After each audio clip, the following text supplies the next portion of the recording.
tell you what, if you're not fired up after listening to Stacey King's great calls, you don't have a pulse. We are having so much fun doing the Gimme the Hot Sauce podcast. This is episode 28 coming at you, and we've had such great fan response. We wanted to take the show on the road, so we are recording this show Wednesday night, May 12th. We are at Salutos Italian Restaurant. If you get a chance to come out to Gurnee, it's at 7680 Grand Avenue, just west of the interstate. We had some pizza before we started taping tonight. Fantastic. We want to thank our hosts, the Bodie family, Bob and Mel and their children. Just Queen. Great. Yeah, fantastic hospitality and welcoming us with open arms for episode 28 of Gimme the Hot Sauce. Yeah, that's a good intro, Mark. That was solid. Good start to our show here on location. You're a real that was pro. Really good stuff. And we want to make sure that Whispers doesn't drop a bombshell and spoil the folks who are eating and listening to this program. I'm going to stay quiet for a while. Oh, my goodness. Yeah, Well, you didn't mention the Stella. The Stella's pouring. It's really smooth. That was one of the big attractions for Stacey to come on out. Yeah, that was probably the number one. That was the one that did it right there. The free-flowing Stella, ice cold. Oh. No Aldi beer for the king. No. You know, over at the Sriracha Studios, we've been getting shafted. Yeah. We're getting Aldi beer, and so now finally we are getting the real Stella.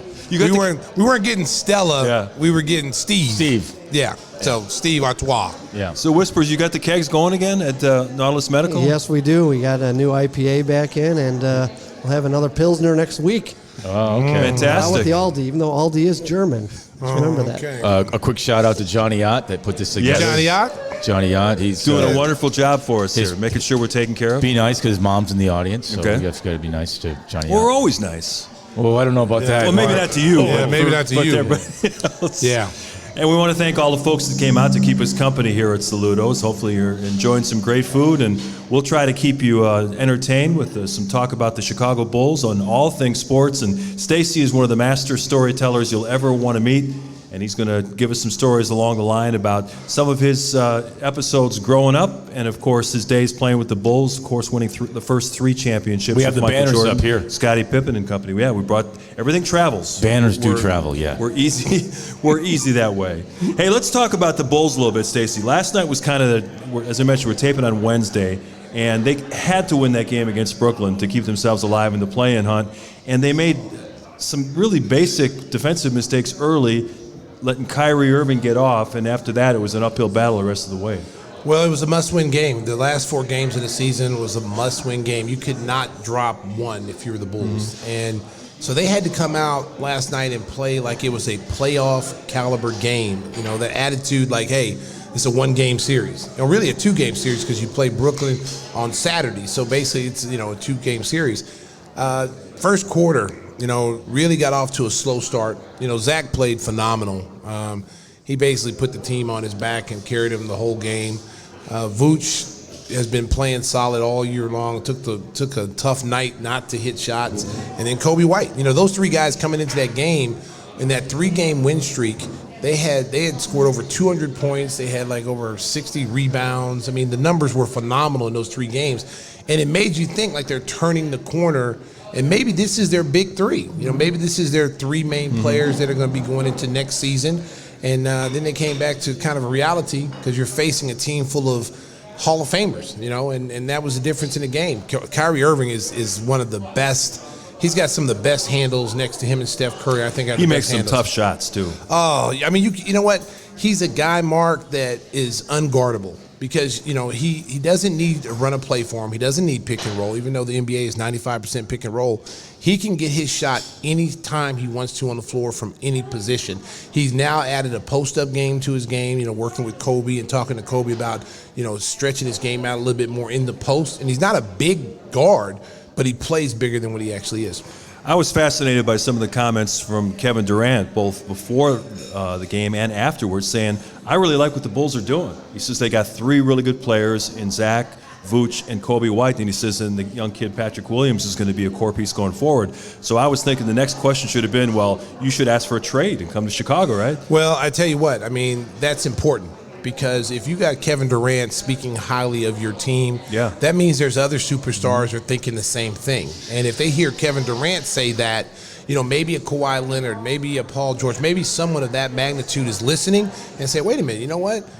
it's tougher to win the championship out here in the West. Yeah. And we can go to the East, and this team's got some really good pieces. It's a great city to play in. Chicago's one of the best sports towns in America, and they got enough talent. They just maybe need one piece, and it could be one. It could be a Kevin Durant. Who knows? I mean, how do you think Brooklyn got him? Right. Brooklyn got, Kyrie and Kevin Durant based on how they played. How competitive they were every night, how hard they played. And when they played against those teams and already saw that team play, they were so impressed with the way they played. It's like, hey, man, they're one or two players away. Let's both pair up and go there. And that's what happened. In the 3 games that they won prior to the Brooklyn game, the threesome of Zach LaVine, Nikola Vucevic, and Kobe White had a positive net rating of like plus 21. And they were all averaging over 20 points a game. I know the season is coming to a close, but that's got to get people excited about the prospects of what that threesome, that foundation can be. Well, I think what should get Bulls fans excited is that you got 2 All-Stars. And they started here at the end of the season starting to play well together.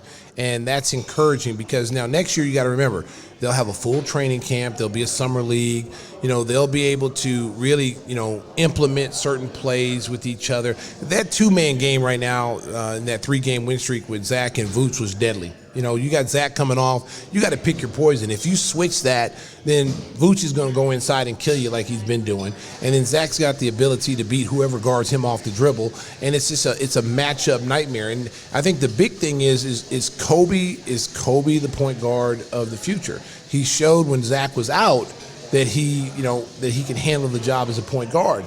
But there has been so many games this year where it's been up and down. The turnovers have been more than assists. But I thought over the last few weeks, especially with Zach missing all those games with the COVID protocol, I thought Kobe stepped his game up and showed that he has some leadership skills. What's your impression of Brooklyn? They're supposed to get James Harden back for their game on Wednesday night, but Kyrie Irving took a shot to the face against the Bulls. He had to leave early. It just seems like they can't get those 3 guys all healthy at the same time because that threesome is definitely lethal. In your mind, is Brooklyn the team to beat in the East? After watching them last night, man, I don't see how you guard them. If they get James Harden, when you look at their records, like all 3 of them hadn't played. I think they played less than 10 games together as a threesome, okay? But when they're 2, they have phenomenal records. The one record is when Kyrie's by himself. There's a losing record there. But when it's Harden and Kyrie, or Kyrie and Kevin Durant, whatever the combination of the 2 is, it's a winning record. It's above 500 by 7-8 games, which is very impressive. But they haven't played together, and that could be a problem in the playoffs as you get deeper, and now teams have time to prepare for you. You got 3 guys who have no chemistry together, even though they're all stars and they'll find a way to play. They haven't played a lot together all season long. I would argue that you may not need all 3. If James Harden's one of the 3, you may not need them. Yeah, you need Harden because he's the guy willing to sacrifice. No, I remember Zach Lowe said on his whiteboard configuration, James Harden was the one guy. But I'm saying with Harden in, you may not need all 3 to get to the Eastern Conference Finals. I said you didn't need. I felt early when we had Zach Lowe on. I said Kyrie would be the odd man out if I was to pick 2 of the 3. It would be James Harden and Kevin Durant. Kevin Durant, even watching him last night, he makes a lot of sacrifices in his game. He's the one superstar next to LeBron that can play with anybody. Mm-hmm. Like his game's still going to flourish no matter who's on his team, but he doesn't search for shots. He gets his offense in the flow, of the plays. So as our loyal listeners know, the Stinger directs games for the Bucks, and they had a great defensive effort the other night. What did they give up to the Spurs in regulation? Got to go there. Last week was me. They're going to be a 3 seed, and they might have to play Miami in the first. What I'm going to say is Greg Popovich. I mean, Greg Popovich had a nice bottle of wine, I'm sure, after that one because he came out. How many shots did he make? Well, I'm just saying he is the coach, and he came up with a scheme. And there were guys chasing guys, and Patty Mills was hitting 3s, and we know the formula. I mean, that's the formula. It seems like it can beat the because they don't guard the 3-point line. Yeah, not like they probably should. Well, that's crazy because you're a 3-point shooting team, and it's amazing that you don't guard a 3-point line. But when you look at Milwaukee, the biggest problem with Milwaukee is what are you going to do when they pack the paint in? What are you going to do when Giannis has got the ball at the top of the circle and he can't drive and run over everybody and dominate people like he does in the regular season? Because we've seen the same movie every year in the playoffs. What's going to be different this year, John? You're there, you know. Drew Holiday. Drew Holiday makes a big difference, but yeah, it's true. It's interesting when you say that I think they were 5-1 against Philly. They swept Philly. I think they were 2-1 against the Nets, and they're a 3 seed, which is interesting that they just don't know how to maybe turn that Warrior dial up enough against their opponents to beat their opponents. They've lost to a lot of bad teams because they don't defend. They lost to a lot of bad teams because they don't take the bad teams seriously. Yeah, they're like any top team. It's like, oh, we're playing the Bulls per se, and then they don't come out ready to play. And then they end up getting, being down 15 or 20, and then all of a sudden they're trying to fight their way back, and they can't because the confidence and the momentum of that team that they're playing has overwhelmed them. You talk about confidence a lot, but I will say this because you asked me the question. I'd say you go to the post with Brook Lopez. That's what I would do. I tell you what, they better hope they get Atlanta in the first round and not Miami, because it could be an early vacation for Giannis and the boys. Yeah, and they have to play the Heat, because the Heat have been playing pretty well, Stacey. I'm going to tell you what. I mean, they're going to run into some problems with whether it be the Heat. I think they're going to run into some problems with the New York Knicks because those teams are physical. They get after you. And I'm not so worried about Giannis and the physicality. It's the Pat Connaughtons and the DiVincenzos and the guys who, that you can get under their skin and really force them to focus so much on the hits and focus so much on the physicality that is taken away from their three-point shooting. And that's what you see all throughout the playoffs the last few years, is that they've been able to say, okay, we're going to let Giannis get his, but we're going to shut everybody else down. We're not leaving the shooters. And that's been the difference. And that object you see growing larger in your rearview mirror is the New York Knickerbockers. They've been horrible for over a decade now. And with Tom Thibodeau as the coach and Derrick Rose coming off the bench and really lighting them up over the last few games, this is a team to be reckoned with, and I think that they've got a good chance to get to the conference semifinals. This is very similar to the Tibbs Chicago team when you had Keith Bogans and you had all these scrap parts, that people casted away, and Tibbs he squeezed as much out of every single one of those players, and he's doing the same thing in New York. He's got guys who bought into the system. They said, hey, look, you guys are tired of losing, and you're losing doing it your way. If you want to win, you're going to do it my way. We're going to play hard. We're going to compete. And I think the biggest thing, not only are the players, I think management has allowed Thibodeau to put his handprints on everything. They've allowed him to coach free, to coach the way he wants to do it. He doesn't have to answer to anybody. And I think he's relaxed. I think he's learned his lesson, from the last couple of stops. I think now his coaching style is still the same, but he's not as it's like he's coaching every game like it's his last. He's not like that. He wasn't relaxed last night out in Los Angeles. They blew a lead late and wound up losing to the Lakers in overtime. And Derrick played over 30 minutes. I mean, he was leaning heavy on Derrick to try to bring him home. Rose made a ton of winning plays down the stretch. Unfortunately, the rest of the Knicks kind of shriveled up late, and the Lakers were able to steal it with the Chicago kid, Talen Horton-Tucker, making the winning three. Well, and that's going to be a situation the Knicks are going to have to deal with in the playoffs, is when the game gets tight. Mm-hmm. Who do you go to? Like Julius Randle's been the guy all year long. He was kind of fading away from getting shots yesterday. I mean, you got R.J. Barrett, who doesn't lack confidence. Okay, but he should have lacked confidence last night on that last shot he took. Oh, it was horrible. It was a horrible shot. It was a horrible shot. It was one of those shots you wish you had one of those little dog collars that you shock him. Yeah. And then when he's getting ready to shoot that 30-footer, you shock him. They should have that in the NBA. His reaction was great because he knew as soon as he let it go, oh man, I screwed that up. I mean, you know what? Listen, I know you have confidence. I know you want to be that guy. You're the second, arguably the second best player on the team in your mind. But you're down 2 on the road, and you take that shot. Mm-hmm. You could have got a better shot. You could have got the ball to Derrick. You could have got the ball to, Randle. Randle's right next to him looking at him like, what in the world? Yeah, let your best player who's carried you all year long, let him win it or lose it. Yeah, he had a bad night. 2 for 13, 0 for 7 from threes. Yeah, he's made a big step in his second year, but there's still some work to go, obviously. Yeah. Well, I mean, do you really see them getting out of the first round? I mean, if they play Atlanta, sure. Yeah, I think they get past their first round opponent because Atlanta. Listen, Atlanta's got a lot of talent. They got a lot of talent. They're going to be really good in a couple of years. Okay. Yeah. But as far as the physicality, that bothers them.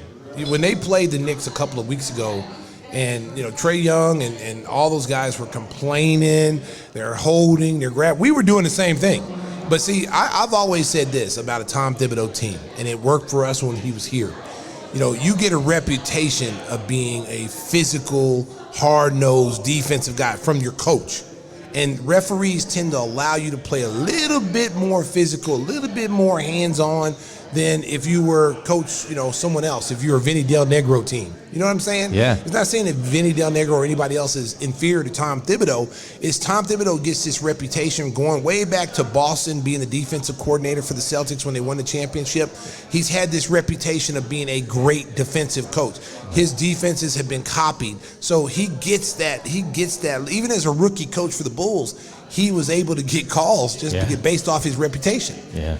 Now, Derrick Rose is going to be a free agent at the end of the season. A couple of years ago, he was a free agent. The Bulls had an opportunity to sign him. I know we had B.J. Armstrong on the show, and he said that Derrick was very interested in the possibility of coming back to Chicago. John Paxson and Gar Forman, and I don't know how the Reinsdorfs felt about it, but they just decided maybe not the best thing to bring Derrick and the drama back. Of course, he's grown way beyond that. He would have been fine here. Now he's going to head into free agency. Do you think Tibbs has kind of got him locked up to come back to New York, or do you think there's a shot the Bulls could swoop in and bring him home? I think if he has a choice, he loves playing for Tibbs. Yeah. And if the money can be fair for him, he's going to have some offers. Oh, yeah. I mean, people now, listen, the funny thing about Derrick Rose is that everybody knows I'm a big Derrick Rose fan. I'm always going to support that kid no matter what. I love that kid. I love that he's a great teammate. He's a great person. The thing about Derrick is that, people want to compare Derrick, how he's playing now, to how he was when he was the MVP. Yeah. And that's unfair to him because he has now reinvented himself into the player that everybody thought he should be.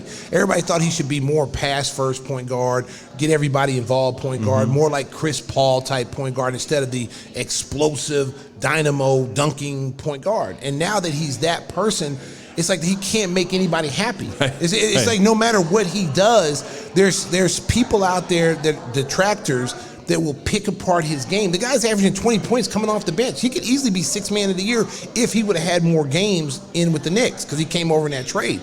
If he would have had a little bit more games, Mark, you'd be looking at him right now as being, a sixth man of the year candidate.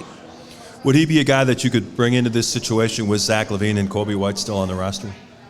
Yeah, because I mean, honestly, Derrick Rose to me can start on most of these teams in the NBA. I mean, Derrick chose to come off the bench in Detroit. He says, "Hey, I'll come off the bench. You guys, I'll tutor, Killian Hayes, whatever." Killian Hayes got hurt, so Detroit was forced to play him and start him, and he played really well. And it was like, oh man, this guy's really a starter still. Nothing has changed about Derrick except, he's not flying and jumping over people like he used to. He picks and chooses the time he wants to use his athleticism. But the thing that is constant with him, Mark, that continues to amaze everybody is his inline speed. He can get by anybody on the floor. You can't guard him one-on-one. This is a guy with all these injuries. People said he was washed up. People said he can never play at that level again. If this was anybody named other than Derrick Rose, it would be, oh my God, this guy should be an all-star. Oh, he should be doing this. They would ride the bandwagon. But since it's Derrick Rose, it's always like, let me find something to pick at his game about. Yeah, he's averaging 20, but he still doesn't have that explosive ability. Well, the narrative has been that every MVP in the league is now in the Hall of Fame, and the storyline is that Derrick will be the first MVP not to make the Hall of Fame. Do you think there's a case for Derrick to get there? Derrick is going to be in the Hall of Fame. I don't care. He's going to be in the Hall of Fame.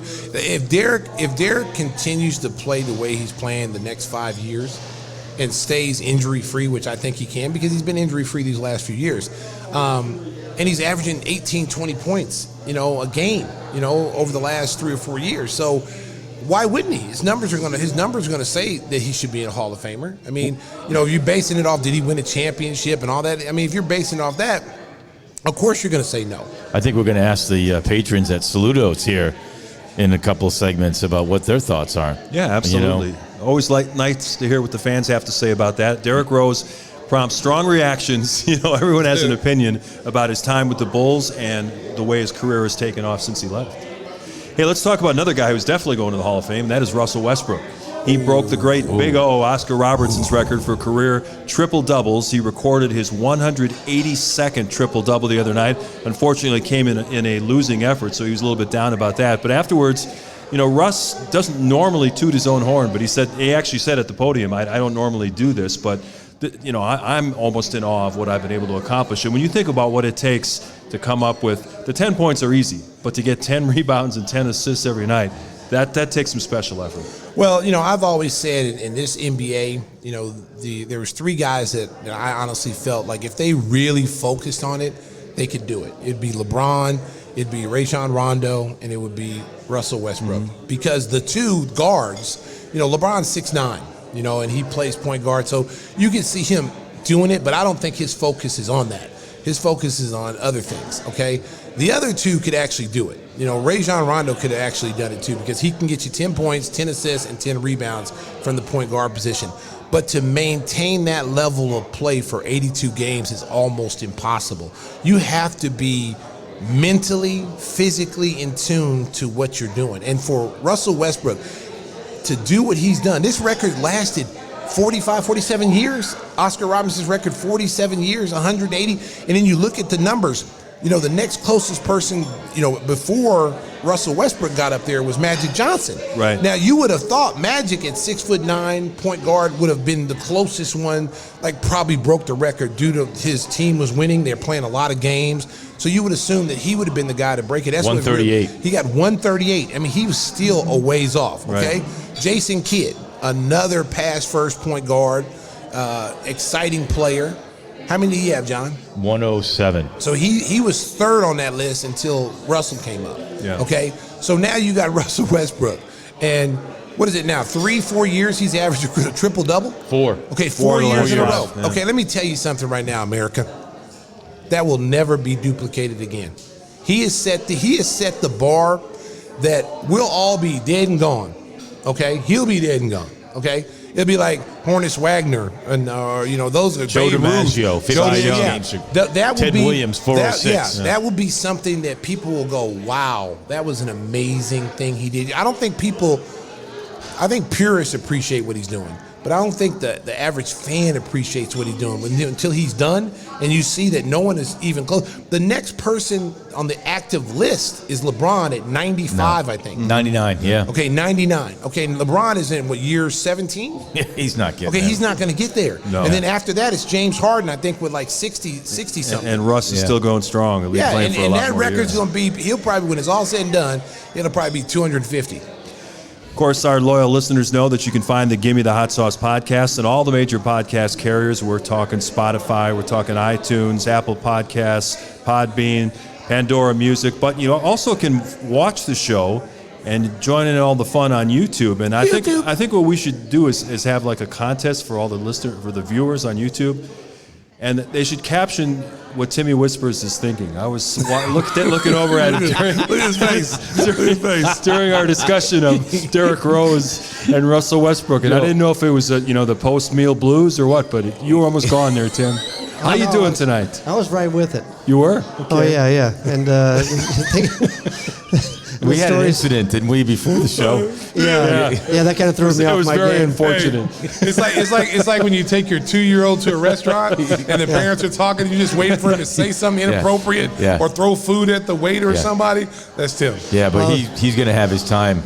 He's got a Hall of Famer he likes to talk about. I was going to add to the Derrick story about how he had 2 years or so without getting the body abuse besides the injuries, which can always add to a later career. Many athletes have done that. There's a valid point by Whispers. One of few. That didn't make people throw up.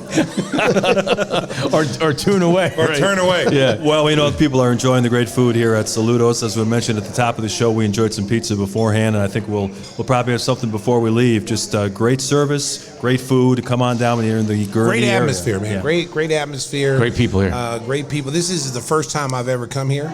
And it won't be the last, though, right? It won't be the last. I'm highly impressed. This is a warm, a friendly, family. Yeah. It's like the Cheers bar or something. It's just like family come here and they probably know everybody. Yeah, when Tim walks in, they go, Whispers. Yeah, see? That's what I'm saying. Great. His reputation precedes him. I hit the applaud button when you came in. Oh, Did it work? Hey, when I came in, they said the kitchen's in the back. Are you making ribs? I'm like, what? What are you talking about? I'm here for the show. Well, he did have to sing for his supper. I'm like, what is this, man? Yeah. Like, you need to go to the back. Here's an apron. You gotta go to the back. They thought you were bringing the hot sauce shipment. that's I right. thought, No, they didn't think I was bringing the box. So you making ribs, you need to go to the back. Hey, before we go out into the crowd and see if they got some questions for Stacey, I want to ask you a little bit about the Western Conference, where the Lakers are still the betting favorite to win the title, even though LeBron James still has not returned from his ankle injury. He's going to play a couple of games before the playoffs, and they still may drop in. Right now, currently, they are in the play-in tournament, but I think they're going to pass Portland because Portland has 3 brutal games coming up. I think the Lakers are going to win out. I think the Lakers will probably finish 6th, which means we could see an all-LA Clippers-Lakers in the first round. I'm not really excited about the Lakers repeating. Anthony Davis has been banged up too. I think they've got too many problems to their star players with injuries. I think LeBron James' ankles is worse than they probably letting on. I think Anthony Davis is still not recovered, and they just look out of sync. You know, I mean, the good thing about it is their role players were able to play a little bit, you know, get some experience. But man, if those two guys, and I say this all the time about star players, you know, Anthony Davis is like having 3 people. LeBron is like having 3 people, okay? Because they both dominate their position. Whoever's playing against them, they're going to win that battle every single night, okay? They're going to rebound. They're going to get assists. They're going to be tough to guard. It's the Kuzmas. It's the KCPs. It's those guys that are going to have to step their games up. And when they're not healthy, they're not playing the way they're supposed to play. Those guys got to step up and carry the team. You know, they got to. Montrezl Harrell's been disappearing all season long. I mean, last year he was a beast, and they're missing Schroeder, who's out with the COVID protocols. and you don't know how he's going to come back. So I mean, they got some problems. Drummond man. was big last night. He had his best game as a Laker. He was pretty good last night. Yeah. I would like to see the 7-8 matchup, Lakers Warriors. Winner take could all. happen. I'm going to tell you. That would be a really good matchup. I'm going to tell you right now, like you really don't want to play Golden State. No. If I was anybody and they were in my pool, I would want to avoid them. Yeah. Because shooting travels. Travels. Steph can shoot and with it the anywhere. way Steph Curry's shooting the basketball right now, I mean, literally, when the bus pulls up to the arena, he's open. Yeah. That's kind of very equivalent Crazy. to that. Yeah, we've seen some incredible shots, and his teammates are getting into the act. Jordan Poole, a young player, made a 60-footer the other night, and just looked over at Steph and like, hey, I learned from the best. Any shot is a good shot. Does he get MVP consideration, or is it Jokic? It's Jokic, man. Okay, very good. It's Jokic. I mean, I like Steph, and I think what he's doing in the last month of the season has been amazing. But at the same time, Jokic has been consistent all season long. And then wait a minute. Without Jamal Murray. Okay, without Jamal Murray, he still got Denver one of the They're top still teams winning, in the league. And I'm going to tell you right now, they are going to be a tough out. Oh, yeah. With Michael Porter Jr.? Michael Porter, okay. The way he's playing? Listen. Yeah, you love him. I know you talked about him. I loved him when he was in college. I thought a lot of teams are going to regret that. He was hurt. Yeah, he was hurt. But you know what though? I mean, I wasn't there, so I don't know what the doctors are saying about his back long term. But he doesn't look like he's having any back ailments. He's smooth. He hasn't missed any games due to injury this year. I mean, he looks phenomenal. Well, Denver won that gamble because he did have a number of back surgeries. It could have been a situation where he never was the same player. But fortunately for the Denver Nuggets and for Michael Porter Jr., he's back and he's a force, and he gives Denver that other score. If they had Jamal Murray, they'd be a real threat in the West this year. Well, and then you got Aaron Gordon who's playing well. You got to get Will Barton 100%. If they can get him 100%, that's going to help. You got Austin Rivers there who gives them something. He's giving them something. But Jokic is the key. I mean, if Jokic, they're going to go as far as Jokic carries them. If he struggles any, it's going to be tough for him. You just better get your sleep because these are all late night games that are coming up that are just going to be great to watch. Wall-to-wall basketball. I love it. Folks watching on YouTube, Whisper's just diving in that salad. Oh, yeah. It's the green special dressing, and is it that is your amazing. special sauce that you asked for? It's not quite the same combination, but it is delicious. The special house dressing, courtesy of Timmy Whispers. Hey, we're having a great time here at Salutos. We're going to go down in the crowd and get some questions for Stacey. Maybe he can regale us with some stories of the championship years as he played for the Chicago Bulls. It's episode 28 of the Gimme the Hot Sauce podcast, live on location in Gurnee. We're coming right back. Sriracha.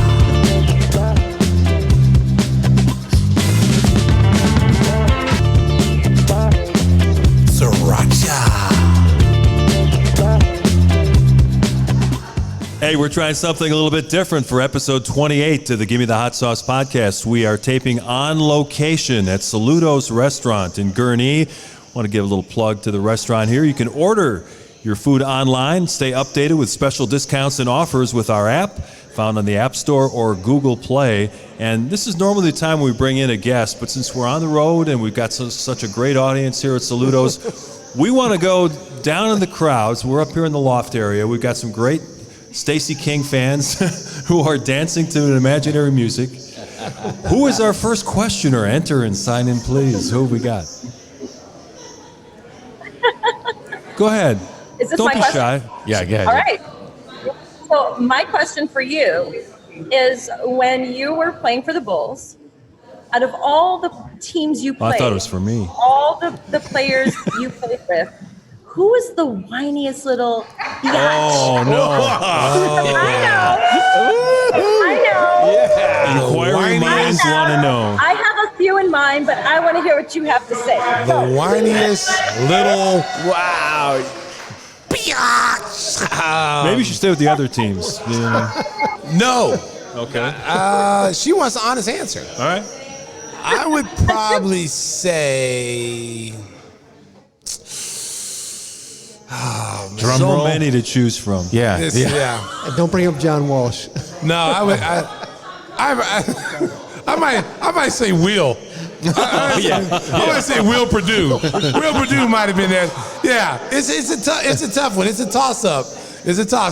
Will, and I would probably say maybe Horace. Yeah, Horace is real sensitive, wasn't he? Yeah, he didn't like to be Will and criticized. Horace, and they really weren't, because we didn't really have any really whiny guys like that. They you know, but if you had to pick somebody in that category, I'd probably. Well, you say told Will. a story about how you had to take Danny Ferry down because Will didn't do it. Yes, exactly. That happened in a playoff game. They sent Danny Ferry in there to try to take Michael out in the game 5, I think, in Cleveland. And Give me the hot Come sauce. on, baby, turn down the hot sauce, baby. Turn it down. I'd like to get her. I'm sorry, I didn't get her name, but who did you say? Who did you say was the whiniest bull? Probably Will. Yeah, but I'm No, asking. not the whiniest bull. The whiniest player opposing team. Oh, the whiniest. Okay, that's even easier. Oh, okay. Woo, man. Well, you gonna make me lose some Code red. friends. Already did. Will. Already Hey, Will. did. Will. I'm He sorry, didn't Will. mean it. He Well, I didn't didn't mean mean it, Will. I'm sorry, brother. I love you, boy. I would say the whiniest player would probably be. Oh man, man, that's tough too. Danny man. Ainge? No, Danny Ainge. Danny Ainge, yes. Yeah. Danny Ainge would be right Bill there. Right about everything. Lane Beer would be there too. Oh, you just bring Patrick Ewing. Oh my God, you're getting me started now. I'm on a roll. Oh my goodness. Patrick Ewing, yes. You thought Patrick Ewing? Yes. I'm a little excited. Give this lady a T-shirt, please. Give her a T-shirt. Give me the hot Hey, we got sauce a winner. T-shirt. And because you said Patrick Ewing, you won these blingy glasses. Give me the hot sauce. Saucy. Zenny, proud sponsors of your Chicago Zennies, Bulls. yes. Were those Zennies? I don't know, but they are a look proud Hey, sponsor. Hey, we Come don't on turn over, that. yeah. Hey, Zenny, we don't turn nothing down but our collar. Hey, we're always open for suggestions.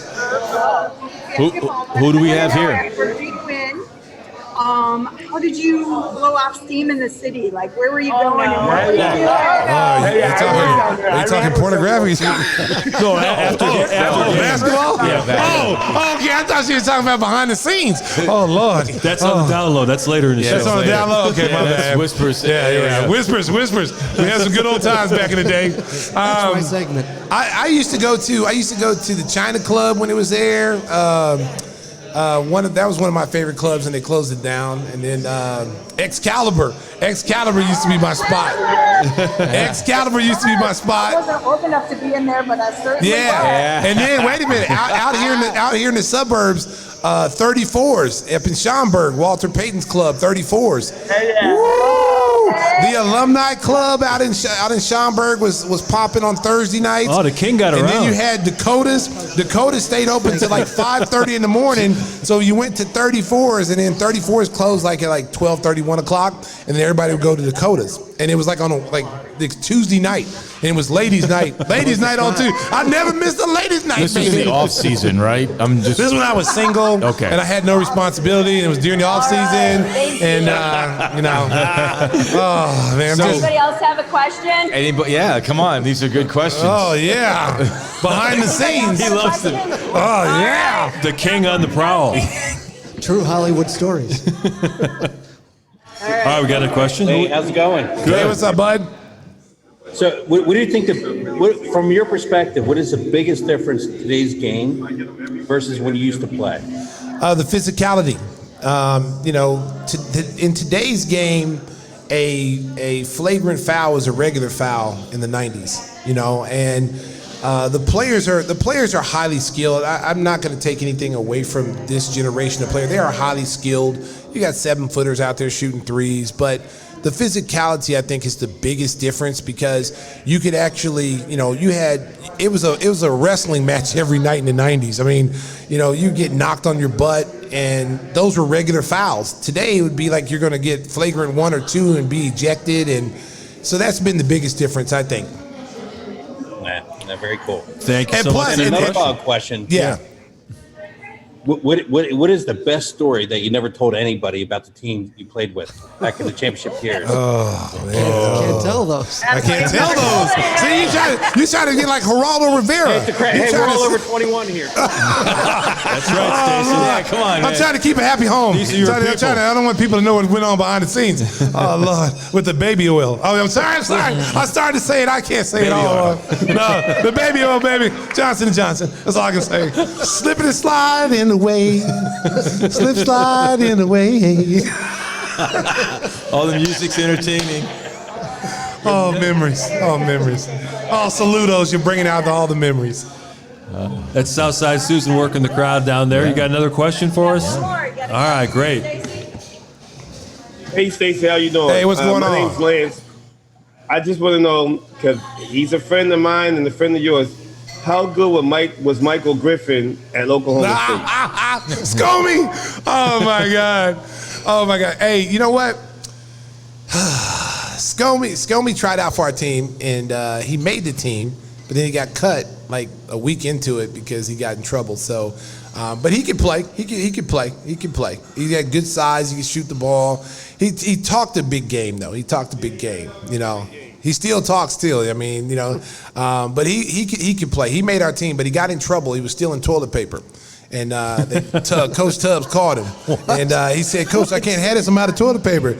So Coach got him because he wasn't on scholarship. He was a walk-on player. So, Tubbs was a little harsh on the walk-on player. And the other player who was a recruited player, he was the #1 junior college player in the country with Walter Berry that year. His name was Ron Roberts.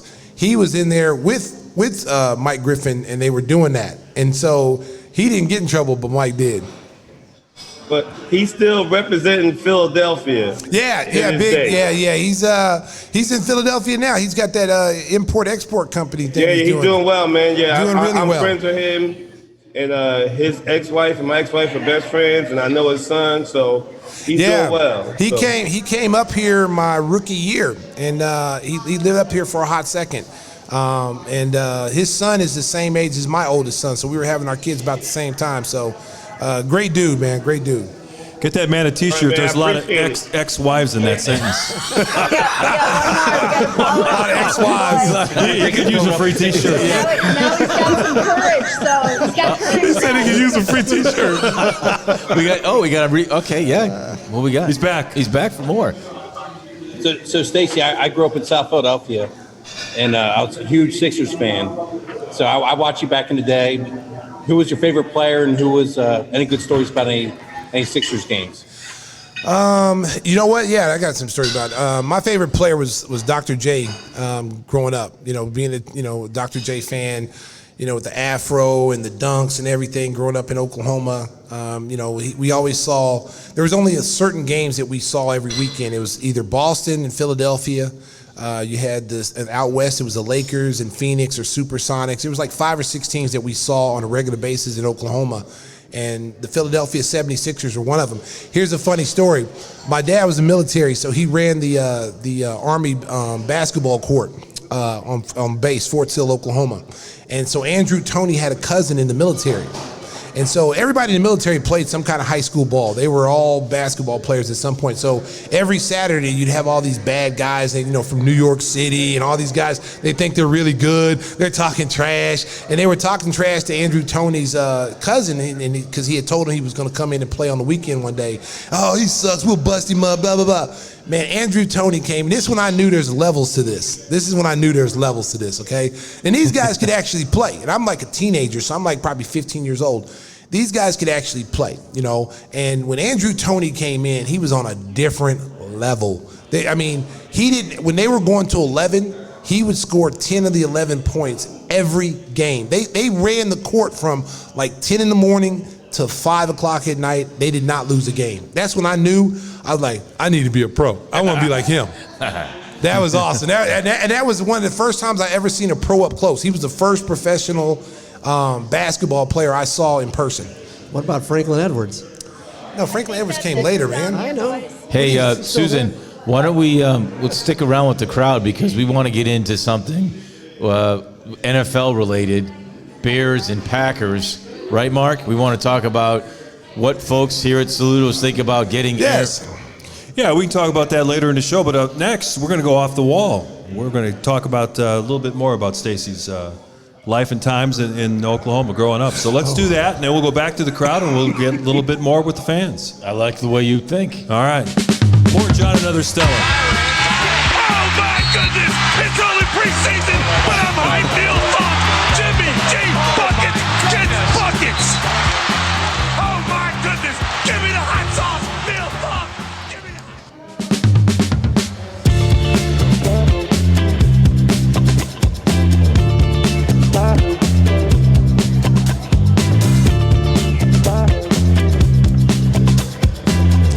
It is time for one of our favorite segments here on the Gimme the Hot Sauce podcast. When we get away from the world of sports, we go off the wall. You never know where that's going to lead, and it's led to some of the best segments throughout this podcast. And we've been watching youth football and some of the stories going on. It kind of reminded us of our young days. And as Stacey is a young guy growing up in Oklahoma, you played a little youth football yourself, didn't you? Yeah, I did. In Oklahoma, man, as soon as you come out the womb, you got the doctor instead of slapping you, he's giving you a football helmet and shoulder pads, and he's ready to go. You're tackling the nurses in the operating room. There was a story that got a lot of headlines recently. A Major League pitcher, Tyler Glasnow, said his mom was mad at him because he was cursing when he was getting hit hard on the mound, and she said, well, if you're going to do that, you got to cover your mouth. Did you ever have a situation where your parents said something or did something that kind of embarrassed you while you're out on the playing field? Man, there's a lot of stories on that one. In a King household, man, you're growing up all boys, 4 boys, and a competitive household. I was the third of 4. And you always, you were always behind in the shadow of your older brothers. My two older brothers were studs. They were street fighting legends. They were athletes, and I had to come up behind them. Always, were you going to be as good as your brother? I always had to hear that. Were they undefeated in fighting, or did they? They can throw them hands, man. Seriously, they were feared in the neighborhood, and so I lived off their reputation for a long time. I was able to pretty much get away and do things I wanted to do and not have to worry about it. But being in the shadow of good athletes and studs is really tough, man. You gotta you got to do it. So I remember playing in the city championship. My dad was military, so he worked on base all the time, so he didn't get a chance to see me play during the regular season. My mom would always watch me play, and she'd always say, "How many touchdowns you gonna get me today?" And I'd say 3. And then she said, I'll give you $5 for every touchdown. And that was just motivation, So our team was undefeated. We beat this team in the regular season. We beat them like 36-0. So we play them again for the city championship. And back then, they didn't check birth certificates because, we didn't play for like the boys club or park district. We played for our actual elementary school. Mm-hmm. And so, I played for my elementary school, and we played this team, and we get to the city championship, and they got like 3 or 4 players that look like somebody's dad. Like they look like they actually shaving before they came. Yeah, to the game, they look like they actually drove to the game. Like we're seeing these dudes come out of cars. Like, man, did they drive? And they weren't the same guys that we had played like 3 or 4 weeks ago. So we were like, wow, like maybe Then the coach, says, oh, they were sick, or they're all sick at the same time. That's how dumb everybody was. Before COVID. Yeah, this is long before. Yeah, they all were sick at the same time. They missed the game. They missed that particular game at the same time. Right. My coach didn't question it. It's like, okay, the integrity of the game is at stake here. He's not going to do that, whatever. So first play of the game, our quarterback, who was a very good quarterback, first play of the game gets thrown on the ground, breaks his collarbone. It's the worst scream by one of these big kids, one of these big giants, Gulliver's Travels, Land of the Lilliputians.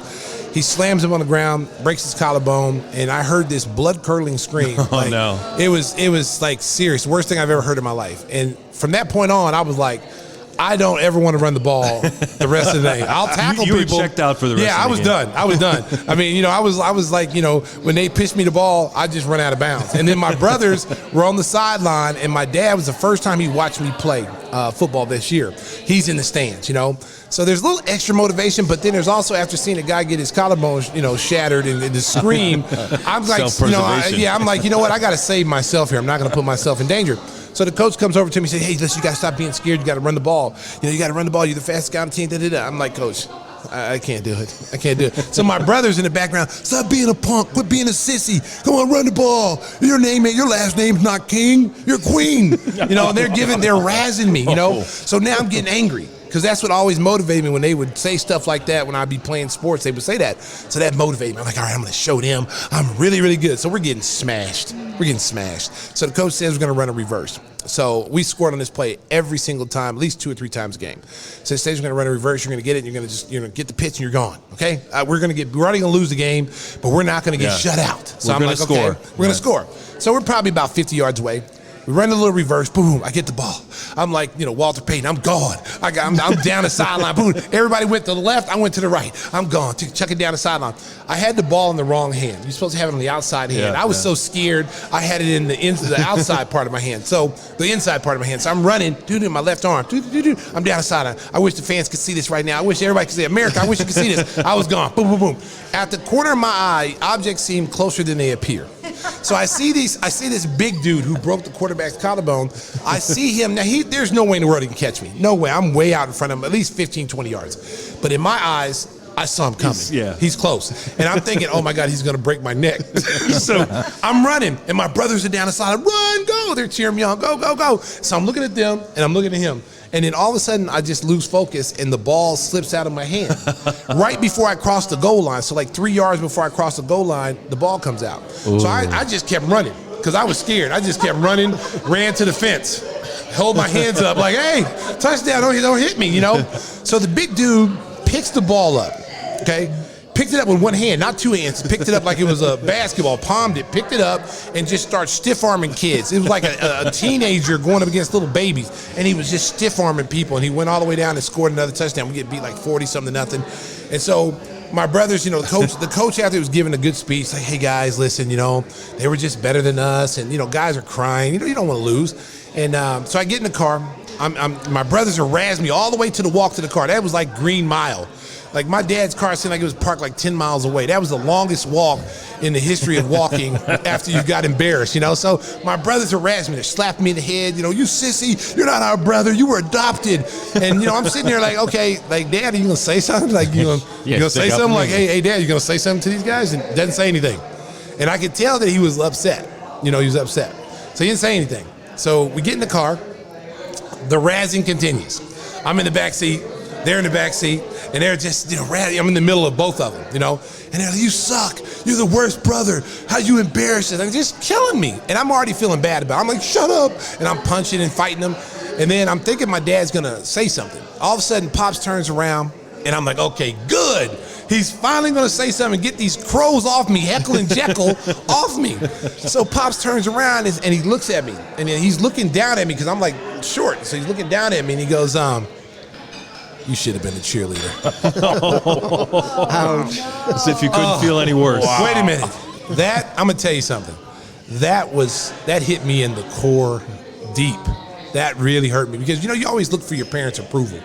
I know we had my dad was a real tough guy because I could count on one hand how many times he told us he loved us. He was like Clint Eastwood. His father passed away when he was 11. So he didn't have that kind of parental guidance and, nurturing. So he was and plus he grew up in the 60s. He grew up in the civil rights era. So there's a lot of stuff that made him who he was. And at the time as a child, you don't know that. You don't care about that. You just want you want the approval of your parents. So when he said that, I was crushed. Like my soul just left my body. And my brothers kept razzing me. They didn't even say, man, they didn't even want to say, man, that was messed up, Dad. Like they just kept piling on. So my mom had to work today. She never missed games. And my mom was my biggest fan. She's been my biggest fan my whole life. So I'm coming home. My mom had to work, so she's cooking dinner. So I come in the house, and I immediately run to my bedroom, close the door. And my mom's like, baby, come back here. Come here, let me talk to you. How many touchdowns did you score, Mama, today? Did y'all win the championship? and then they go, what's wrong? She goes, what's wrong with Stacey? He sucks. He's mad because his team lost and he got killed and he fumbled the ball. The guy ran it back 99 yards for a touchdown. He's an embarrassment, Mom. He's not our brother. Where did you get him at? Did you find him in a park? And it's my mom. Rough. And so my mom's like, shut up. And she got on him. Like, don't do that. Don't ever do that. Da, da, da. So then they said, well, why is he so upset? Is it because he lost? Who cares if he lost? He's lost games before. No. And they said, no, it's what Dad said to him. Dad said he should have been a cheerleader. Jeez. And then my mom's like, what did you say, James Edward? You said you didn't say that, did you? And he was like, oh, honey, come on. He got to get tough. He's got to be tough. He's not a girl. He's not a cheerleader. But he's got to be tougher than that. He's crying and he fumbled the ball. If you would have thought he had a touchdown and he fumbled the ball, it was bad, honey. So my mom was like, let me tell you something, James Edward. Don't you ever talk to these children like that again. Ooh. Or you will deal with me. Go Lois. And Lois King didn't play. So then she came back to my room. And I'm in the bed, I'm like pilling the face, and, I'm trying to hold back tears because I'm crushed. I'm really crushed. I was more crushed, not from my brothers, but from what my dad said. And to be honest with you, and then my mom came in and made me feel better like moms always do. Oh, baby, it's okay. You know what? Basketball season's coming up. You're going to win a championship. How moms do, Don't listen to your dad. He's an idiot. Don't listen to him, And so that made me feel better, okay? But that point is when I realized that was my motivation, because when I talk to kids about, self-motivation, like no one can tell you to get up and go work out if you're a sports guy. They shouldn't have to tell you to go to the weight room. They shouldn't have to tell you to get ready to play and do whatever is necessary in the off season to be great at what you're trying to do. Whether you're at elementary school level, junior high, high school, you have to be self-motivated. And then sometimes that's not enough, guys. It's not enough to be self-motivated. You have to manufacture motivation. Like Michael Jordan. Michael Jordan manufactured, he got cut from the 9th grade team. That was a big story. Oh, he never got cut. He just didn't make the team. But what about what Tony Martin said about your former teammate, which was really insightful, how you used to practice at night with the football team after your practice with the basketball team? That's kind of what you're talking about. All that was derived from James King calling me I should have been a cheerleader. Wow. Yeah. Because you should thank James King. Yeah, I do. I mean, listen, my dad is the reason why I'm the way I'm at today. If it wasn't for him giving me that motivation, it's a combo though. I think your mom supported you. My mom too. My family in general, but my dad, like whenever I needed that extra motivation, my dad. You remember those old? They used to have those old things where you used to sing, and they had a little ball that jumped on the words, like yes, sure, yeah. We have no bananas, and that little ball jumped on the words. That's how my dad's head was. Like I had that vision in my head, like you suck. You should have been a cheerleader. And that was his little head on that, and that really motivated me. That gave me like that extra fire. Now I know my dad wasn't thinking that, or that's not what he meant, but that's what I use. I turned that around to make me even mad. Like my dad used to do stuff because he was a psychologist. He majored in psychology, okay? So my dad used to do this reverse psychology stuff on us, okay? I mean, he got me mentally tough for warfare. Seriously, he's military. He got me mentally tough. Wait, he was SEALs, right? no, you know, he was an artillery trainer. He trained people. What, you?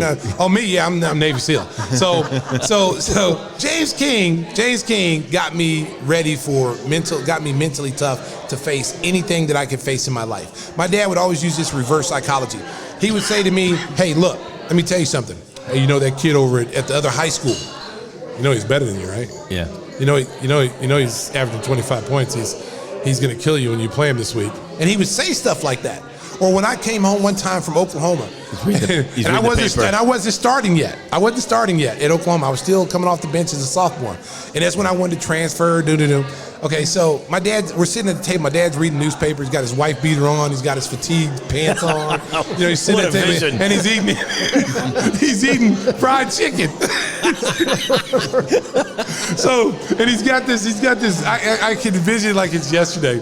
And he's got this goatee, you know, and he's got chicken in his goatee, and he's got his white beater on, and he's sitting there, and he's like, he says, I see Oklahoma's got 3 new players, and looks like you won't be playing again this year. Oh, no. And I was like, and I'm sitting there, and I'm like looking at this guy with chicken in his beard, and I'm thinking, listen, I mean, I'm like, man, like, can you say something nice sometimes? Can I get some good motivation? And he goes, I'm just telling you the truth. You know, I mean, they got a 6'10" kid coming here, another 6'9" guy. You're not like you're going to play again this year. So I was like, I got up on the table. I went and immediately went to go work out. Immediately went on the track, I ran like 3 miles, and I got the key to the gym, and I was in my high school gym shooting like till midnight, you know. But that was the motivation. That's the motivation that I needed. Hey, little buddy. Yeah, hey little buddy. Man. You're all. Hey, James King, I love him to death, man. I love him. Hey, Mark, we have another trending topic that was in the Bubble Up folder that we need to get to. Talk about the celebrity that passed away?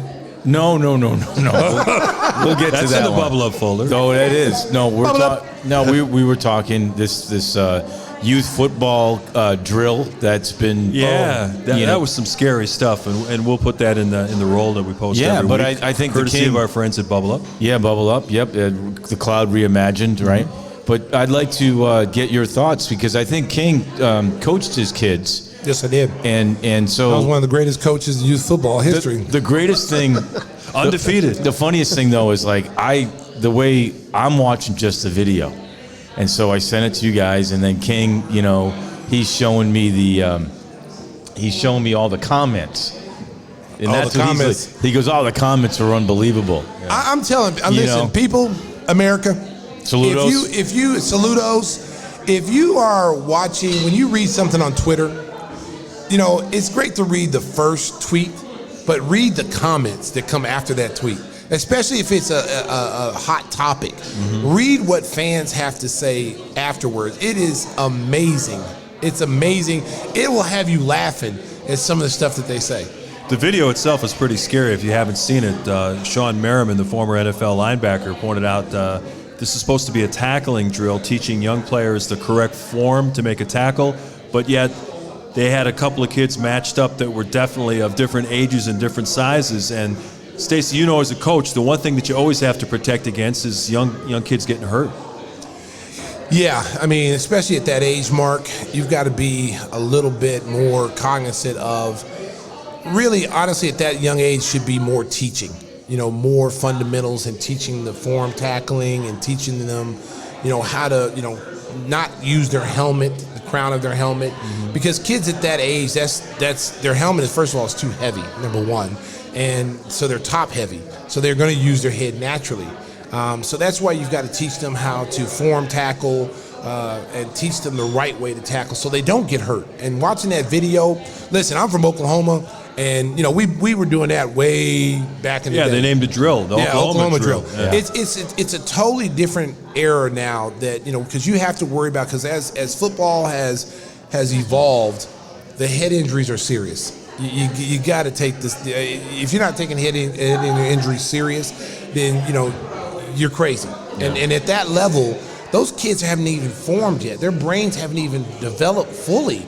And you're letting a kid bang and use his head and get knocked out. Did you see when it was over, he was the little kid, I felt so bad for him. I just wanted to go grab him and give him a hug. he was holding his head, and you could just tell the skill level was wrong, and the coaches should be ashamed of that. That kid who ran him over was too highly skilled. And that's why kids aren't playing football. Because I think the chances the parents are afraid to let them play. Well, the parents, the moms. But now they see that video, and then the poor kid, like you said, look, what are you teaching? Because that's not really what football is about. It's about getting up and getting back into play. King, speaking of which, we do not see your video here. I'm trying to get back in the game. You're trying to get you were knocked out. I don't know what happened. I don't know. We're still recording.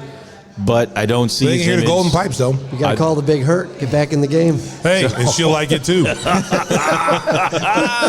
think it's a good point to take a little break here. I think we're going to come back with more of episode 28 of Gimme the Hot Sauce. Like it too. Hey, the NFL schedule is out. We're going to talk Justin Fields, Aaron Rodgers, and a whole lot more. Aaron, give me the hot sauce. What?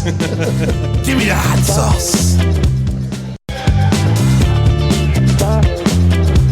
We are having a ton of fun. Episode 28 of Gimme the Hot Sauce on location at Salutos Italian Restaurant in Gurnee. Check it out when you are in the area. Great food. Oh, look at great that banner people, placement. and fantastic service. Yeah, we brought the banners. Wow, that's impressive. That is nice. Want to thank our friend Pete the Sign God for coming up with those banners. Pete Gonzalez, yeah. Pete Gonzalez. Yeah, Pete Gonzalez. He's Reba. Today was a special event for NFL fans. The schedule for the 2021 regular season was put out, and the Bears will open up on the road Sunday Night Football, a national TV game against the Los Angeles Rams, who were a playoff squad a year ago. They now have Matthew Stafford as their starting quarterback. We had their play-by-play broadcaster, J.B. Long, on recently, and he talked about the fact that they feel like they can go all the way with a veteran quarterback like Stafford under center. But when you look at the schedule for the Bears, it's the Rams, then they come back home to play the Cincinnati Bengals. That will be at Soldier Field. And they got to go to Cleveland to play a former Oklahoma guy with the Browns. So the schedule is really tough. I mean, if you go, we're not going to go through all 17 games, but thank God. They really have, there's no breaks. It's like home road, no chance to play 3 or 4 games in a row at Soldier Field and try to get some home cooking. And the big question hanging over the Bears is, when do you play the kid? I think it's almost a guarantee Andy Dalton will start week 1. Stacey, when do you think they're going to turn to Justin Fields? I think it'd be as soon as preseason game, going into the regular season. I think that, there's a lot of people's jobs on the line, and, they made a bold move to get him. And that might have saved them some time. That might have given them some time, because if you look at, Fields may do him the same way they did Mahomes, bring him on at the end of the season. I think if he's good enough and he gets a grasp of the offense, you put him out there. What do you have to lose? And I know a lot of fans were just about ready to give up on the Bears, feeling like the McCaskey family didn't know what they were doing, and Ryan Pace wasn't doing a good job as general manager. We are on location at Salutos, so let's go down to the bar area. What do the fans think about the possibility of Justin Fields starting week 1? How do we feel about Justin Fields starting week 1? Oh, he should start week 1.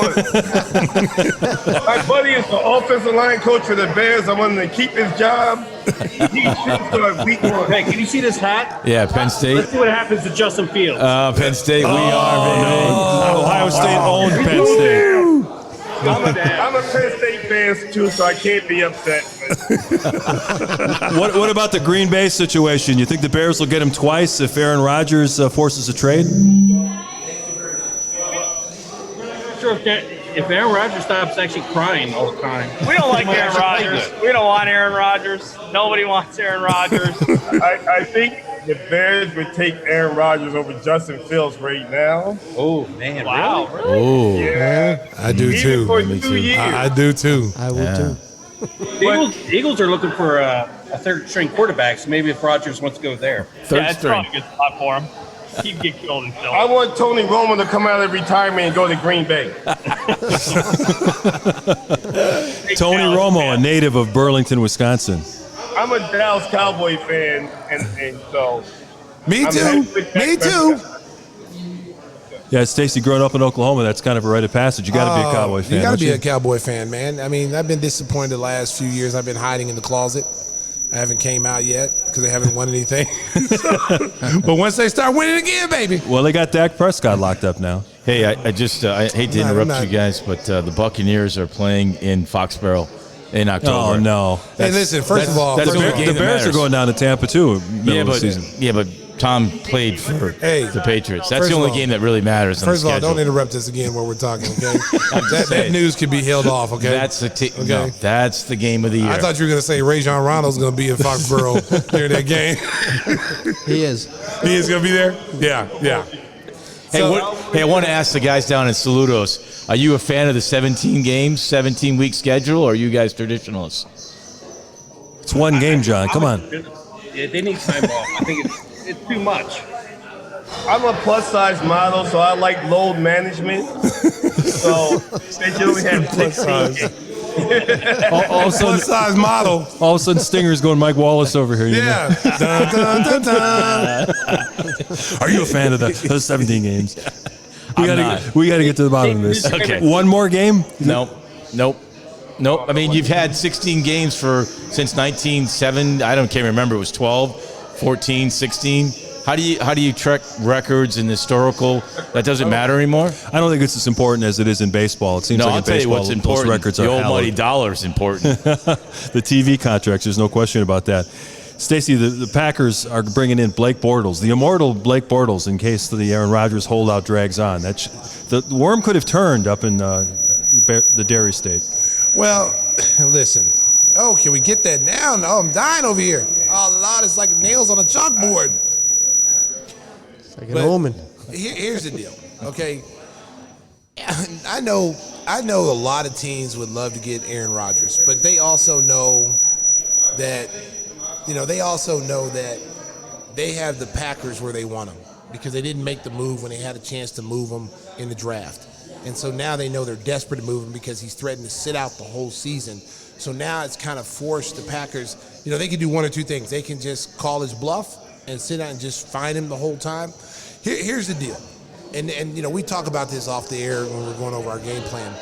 The athletes, and I'm an athlete, okay? The athletes have way too much control, okay? When you get drafted, when Aaron Rodgers got drafted out of California, okay, he was the end of the first round. He was just happy to get drafted in the first round at that point, okay, and going somewhere because he thought he should have went higher, thought he should have been a top 10 pick, ended up going to the end of the draft. The last time I checked, the job description wasn't general manager or vice president of operations. It was you're drafted to be a quarterback, okay? And so play quarterback. They're paying you enormous amounts of money to be a quarterback. They have people that make the personnel decisions, whether you like it or not.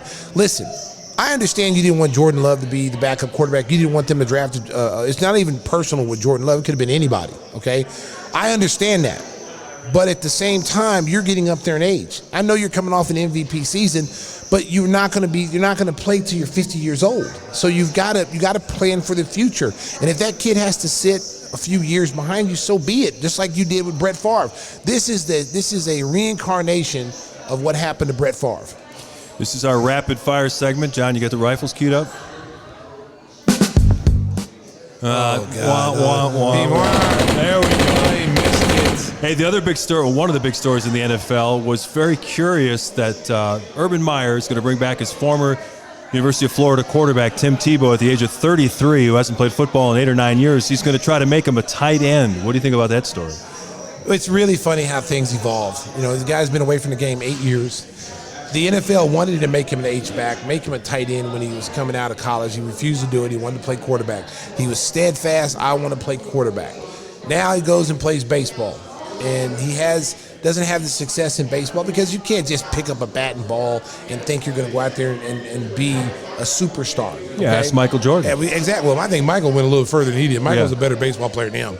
So now you want to play football. And I don't think it's more or less, I don't think he's going to play. I think he's there for mentorship for Trevor Lawrence because Trevor Lawrence is I idolize Tim Tebow. And I think he's basically going to be a coach in a football uniform. But my thing is, if you're not going to play him, and he's not going to make the team, but you're going to keep him on the roster. I think that's unfair for a veteran who gets cut because you're going to make the roster spot for him, and you're not even going to use him. So I think that really kind of stinks. I think he's a mole in the locker room for Urban Meyer. You trying to say snitch? Somebody's got to do it. Yeah, I mean, I saying think snitch? you got it. Yeah, absolutely. And Urban's used to running college programs where he's the emperor. Now, that's not going to happen. That's not going to happen at the pro level. No, the players will run him out. You're not going to do that at the pro level. He's going to try. You can get. Let me tell you something. You can get away at the college level, and even now it's starting to turn on coaches now. You used to could get away with that because the players had to count on you to get them to the next level. So you could threaten them with playing time. You could threaten them sitting them down. I'll ruin you. They could do stuff like that. At the pro level, you can't do that. When you got guys making $8, $10, $15, $20 million a year, and your salary is $3-4 million, they just go over your head, and they go over to the general manager and say, "Hey, look, get this guy out here." Nobody in the locker room likes him. Guys are quitting, and that's what you're seeing now. And as much as I like LeBron James has kind of started that. He's the godfather of picking and choosing where he wants to go, who he wants to play with. And I think now all these other sports are starting to watch and learn from that and say, hey, wait a minute. We want our freedom too. We want to be able to dictate where we go. And the way they're going about doing it is totally wrong. You sign a contract, honor your contract. At the end of your contract, you want to be traded, you want to go somewhere else, do it. But don't sit out your contract when they're paying you $150 million and you got all the money and you decide you don't want to play anymore because I don't like this system, I don't like the we're losing and I want to be traded. That's terrible. Give me the rifle, Stinger. We are going rapid fire. We're going to talk a little baseball here now. If you watch the show regularly on YouTube, you know that Stacey's got a good hat collection. He had a Montreal Expos lid recently, and he often wears the White Sox hat. And the White Sox are tearing it up. They've got the best run differential in the major leagues. Their starting rotation ERA, #1 in baseball. The next 5 teams are all National League teams, so there's no DH. People were all over Tony La Russa, but this team is getting it done, even without Eloy Jimenez and Luis Robert. Well, and you know what? There was a lot of people in this Gimme the Hot Sauce cast that was really hard on Tony La Russa, and I think I was the only one who really supported him. And Southside Susan, Southside just dogged Tony La Russa and talked about how long the games are when Tony's coaching. It's terrible. She has to be brought in to be insulted. Look at her. Look at her. Now she's trying to act like she didn't say it. Look at her. She's like, I didn't say that. I didn't say that. That's not the way I phrased it. Let me set the record straight. He didn't know the extra inning rule the other night, though. That was embarrassing. That was embarrassing. Okay, listen, he's 76? Really? Come on, man. Listen, don't hold that against Tony. Tony, listen, 76 years. What time was the game? What time was it? What time did that happen? It was in the 10th inning, I believe. You know what time was it? Was it 8 o'clock, 9 o'clock? It was nap time. Okay, it might have been bedtime for Tony. Okay? Let's get off Tony's back. I think he helped a couple other Major League Baseball managers because they didn't know the rule either. Yeah. Because of what happened to him. Yeah. So it's like the kid in the classroom that raises his hand and he thinks he's got the answer and then it's wrong. And then everybody was like, I was going to say that too. Yeah. I think he answered that question first. Hey, he took the fall for me. Yeah. Hey, listen, Tony La Russa's won everywhere he went. I mean, seriously. I said that. I mean, he might be 76, but the guy's been a winner. Southside killed Tony before the season. Oh, you guys are ganging up on poor Southside. She's doing duty down in the bar, dealing with technical issues, dealing with people trying to ask 5 questions and they're only supposed to get 1. But I guarantee you, she's watched more innings of White Sox baseball than any of you guys combined. Listen, just because you're married to her doesn't mean you have to agree with everything, okay? So you don't know how many innings I've watched. You don't know how many innings Mark's watched. You know well, he hadn't watched any, but you haven't watched. You don't know anything about me, buddy. I watch the White Sox, okay? All right, I watch them. So don't try to throw me under the bus on. You're just watching them for the Big Hurt commercials. Listen, and she'll like it too. Simmer down. And she'll like it too. Caption the Tim thought bubble. What is Tim thinking now? Oh man, you absolutely do not want to know. It was going south quick. One of the problems in baseball now is there's not enough hitting. We've already seen 4 no-hitters plus the 7-inning no-hitter, which didn't count. But it's kind of a crisis. The last 2 Cubs games, they left 100 men on base. They lost 3-2 and 2-1. Boring. There's just what can be done to help baseball be a little more interesting for young fans out there who love basketball, who are getting into MMA, because there's action.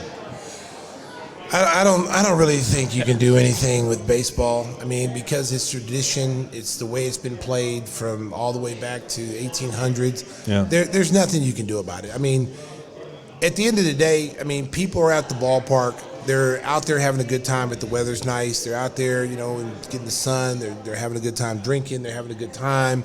Yeah, I mean, when you're at a game, it doesn't seem that long. When you're at the game, it doesn't seem that long. When you're watching it on TV, it's like, oh man, I think I'm gonna change this now and put on Billions, and I'll come back and they'll still be playing. But when you're at the game, because there's so much stuff going on, you're with your friends, you're having a good time. It just goes by fast. You know what we like to do when we're doing the Bucks. We like to say, "Oh yeah, the Brewers are in the 5th. We just started. Our game will be over by the time we play that game every night." And that's awesome. The reality of it too. Too many 4-hour games in the Major Leagues. Game with a clock. Yeah. But there's no way that you can speed it up because, you know, the pitchers are, you know, there's strategy with pitching, movement of players. I mean, there's no way you can speed it up. So, could be a death knell for the game of baseball, especially with younger fans out there. We'll see if they make any rule changes to try to speed things up as we go further along. Back to the juice baseball. People have tried, Go back to the juice baseball. Speaking of Tony La Russa, get rid of the mush balls. They're talking about moving the mound back and forth. No, get rid of the mush balls. Put the juice balls back out there where the ball's going out the park because the chicks dig long ball. Your guy Sammy. I don't speak English. I don't speak English. One sad note about baseball is the Oakland franchise, the ownership group has been given permission to look out. And that's kind of sad. That's just a leverage play, though. They're saying they can explore other markets to relocate the team if they can't get a new stadium done in Oakland. And they're just trying to twist the arms of the But I mean, Vegas taxpayers. is, you know, Vegas. They're always ready. Yeah. But the one place, and Stacey had the hat on, is Montreal. I think that would be a great move by baseball to put a team back in Montreal.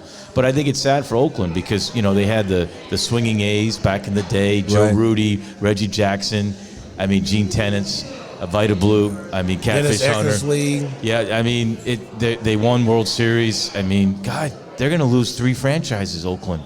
Yeah. Raiders twice, now Golden State's over in San Francisco. Now it's sad for that city of Oakland. Well, they've always had trouble attracting fans out there. Well, it's really, I mean, one of the businesses going to really suffer is Mitchell Brothers. Because Timmy, hey, no comment again. Hey, Mitchell Brothers, baby. That's going to suffer because that was a great historian place to visit. You can get an eye infection there. Well, once again, it's come to a perfect time to take a break here.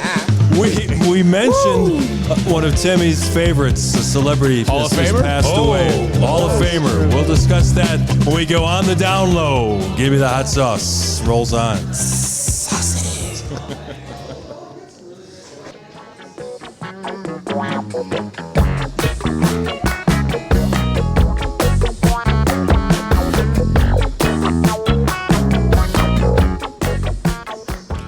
Hey, before we wrap things up here at Salutos Italian Restaurant, it's time to take it on the down low. We're not gonna ask Stacey for that story that he teased about your playing days.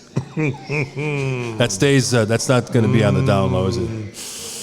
No, I'm gonna have to think about that one. It might get some people in trouble. We were talking about a lot of different sports, a lot of different great athletes, and one of the greatest of all times, Willie Mays, turned 90 this past week. The oldest living Hall of Famer, the Say Hey Kid, 660 career home runs, playing his entire career, not his entire career, he started out in New York, but at Candlestick Park in San Francisco, which is a wind tunnel, very difficult to hit home runs there.